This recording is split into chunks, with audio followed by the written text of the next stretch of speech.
దేవునికి స్తోత్రం. ఏదైనా దయాదాక్షిణ్యపూరుడైన దేవాదేవుడైన యెహోవా సర్వోన్నతమైన వాగ్దానం. యెహోవా దయాళుడు, ఆయనకు కృతజ్ఞతాస్తుతులు చెల్లించుడి. ఆయన కృప నిరంతరం ఉండును. కీర్తనలందం 136వ కీర్తన 1వ వచనం. ప్రియా దయాదాక్షిణ్యపూరుడైన దేవాదేవుని బిడ్డలారా, ప్రభువైన యేసుక్రీస్తు మహిమ కలిగిన నామములో మీకందరికీ ఉదయకాల సమయంలో నా యొక్క హృదయపూర్వకమైన శుభాభివందనాలు తెలియజేస్తున్నాను. దయాళుడు, దయాదాక్షిణ్యపూరుడు, అత్యంత కృపగల దేవుడు, కృపా బాహుల్యం కలిగిన వాడు, నమ్మదగిన వాడు మన ప్రియ ప్రభు. ఆయన ఉత్తముడు అని రుచి చూసి మనం ముందుకు సాగాలి. ప్రతిదినము ఆయనకు కృపను తలంచుకొని మనం ఆడి పాడి కొనియాడాలి.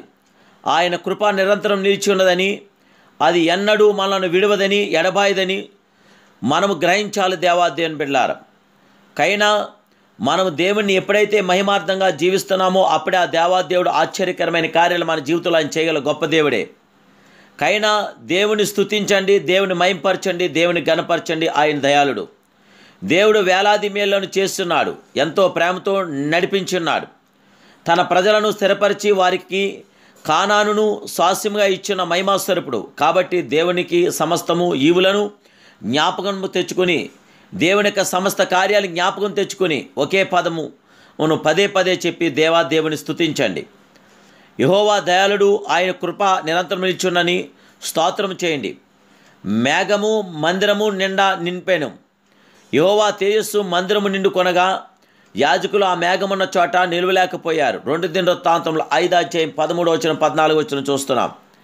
ప్రియులారా, దావీదు కీర్తన 136 ఒక ఆశ్చర్యకరమైన కీర్తన. అందులోని ప్రతి వచనము ఆయన కృప నిరంతరముండును అను మాటను మనం చూస్తున్నాం. మొదటి భాగంలో యెహోవా దయాళుడకు ఒక రుజువు ఉంది.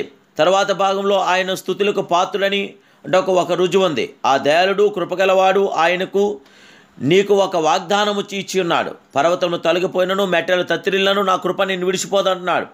సమాధాన విషయమైన నా నిబంధన తొలగిపోతని నీ యందు జాలిపడు యెహోవా సెలవిచ్చున్నాడు. దేవాదేవుని బిడ్డలారా, కానీ గుర్తించండి, దేవుని మహింపరచండి. దేవుని బిడ్డలారా, ఈ దినమంతయు యెహోవా దయాళుడు, ఆయన కృప నిరంతరము ఉండునని చెప్పి దేవుని స్తుతించండి. మహిమ మేఘములు నిన్ను ఆవరించాను. మంచి దేవుడు మంచి ఈవులతో నిన్ను నింపును. యెహోవా కృప నిరంతరముండును. ఆయనను స్తుతించండి, ఆయన ఆమెని మహింపరచండి, ఘనపరచండి. దేవుని స్తుతించకు గాయకులను నియమించిన యెహోషాపాతును జ్ఞాపకం చేసుకోనండి. ఈరోజు ప్రియులారా, ప్రభుని మీరు అంతా కలిసి ప్రభుని స్తుతించి మహింపరచండి.